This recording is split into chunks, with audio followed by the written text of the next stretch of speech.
Property prices in Singapore are skyrocketing. I've heard of a lot of complaints from friends and clients that our Singapore property prices, the per square foot price, is getting way too high. In fact, do you know that recently there was a super luxe penthouse that was transacted at a record price of $6,100 per square feet? The private condo resale average PSF has also increased from $1,400 per square feet just 3 years ago to $1,700 per square feet today. But is PSF the ultimate measures of value?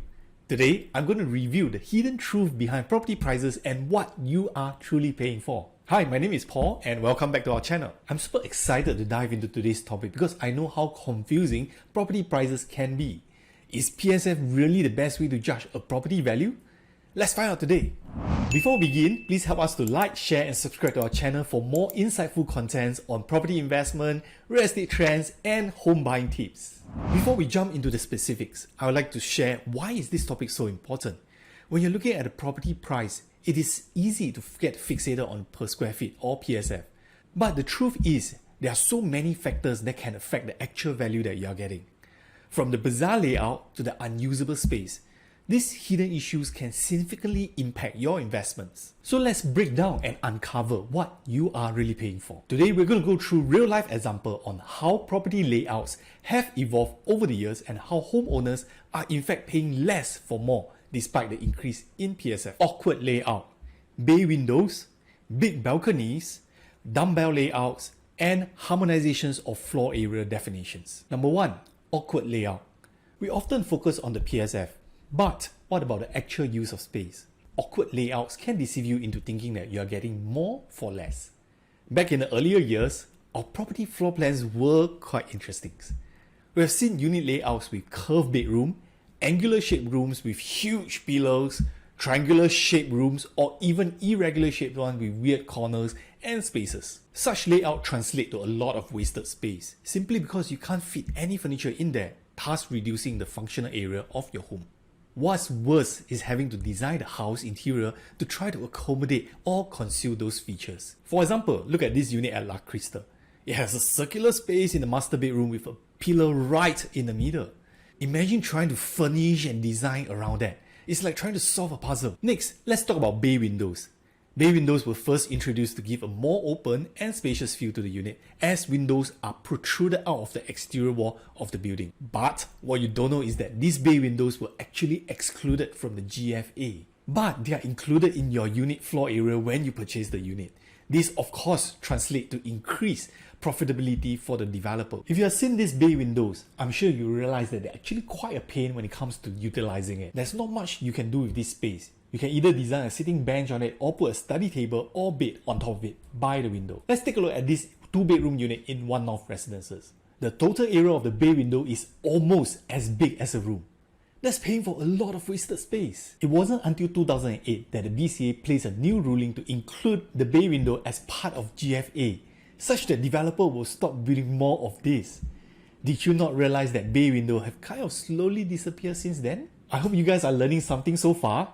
Before I go into more details, please help me to like, share or even comment any questions that you may have down below. Okay, back to the topic. Now let's move on to number 3, big balconies. To facilitate high-rise greenery in our buildings, you already started introducing the balcony incentive schemes in 2001 to encourage developers to build more balconies, private enclosed space and roof terrace. As a result of the extra free space, we started seeing developers building excessive large balconies which may not be useful for a lot of homeowners.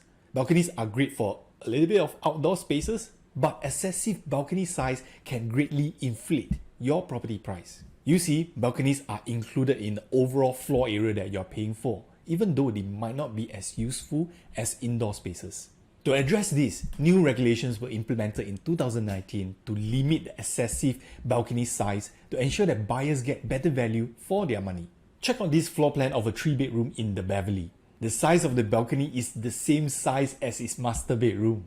Or this floor plan of another 3-bedroom in Goodwood Residences. Check out the balcony size, it is even bigger than the living room and even extend to the master bathroom area. Next, number 4. Dumbbell layout. This layout features bedrooms on either side of the living area, eliminating long corridors and providing a more efficient use of space. These layouts are very efficient with very little space wastage. and maximizing almost every inch of your floor space. With such good layout, what you're paying for in terms of per square foot now makes a lot more sense because you're no longer paying for wasted or unusable space, but the actual space that can be utilized. But there's actually still something that homeowners aren't aware of, that there are still extra spaces that we are paying for which are not usable. For example, large aircon latch and void or airspace. Let's take a look at this La Fiesta unit at Sengkang, where the aircon latch are huge. It is not a usable space, but the homeowners are still paying for it. So that brings us to our last point. Number 5, harmonization of floor area definitions. In 2022, new regulations has been introduced to harmonize floor area definitions. This is to avoid confusions between the different agencies and to create a clearer definitions of floor areas. The changes that affect homeowners like you and me are: number 1, gross floor area or GFA. It is now measured from the middle of the external wall. These changes ensure that buyers are not paying for extra window areas that are previously excluded from the GFA. Number 2, voids.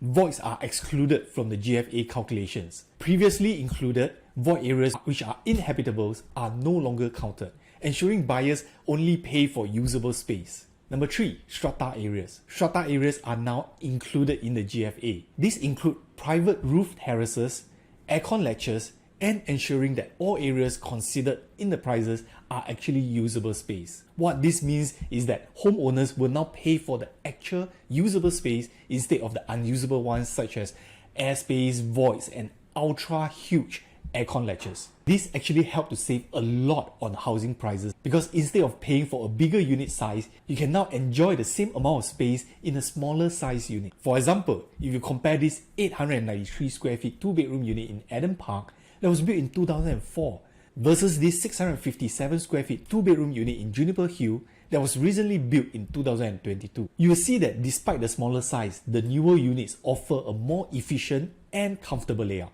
It is incredible to see how much more livable space you can get with a better layout. In conclusion, while PSF prices are climbing, the real question is, what are you truly paying for?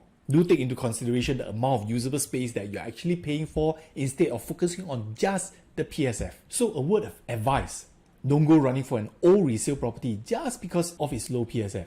Take a look at their floor plan to make sure that you're not paying for any empty or wasted space. Remember, PSF is just a part of the equations. I hope you find today's insight valuable.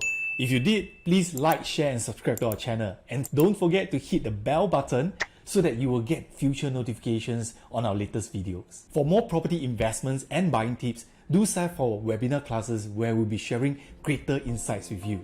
Hope to see you there. Bye!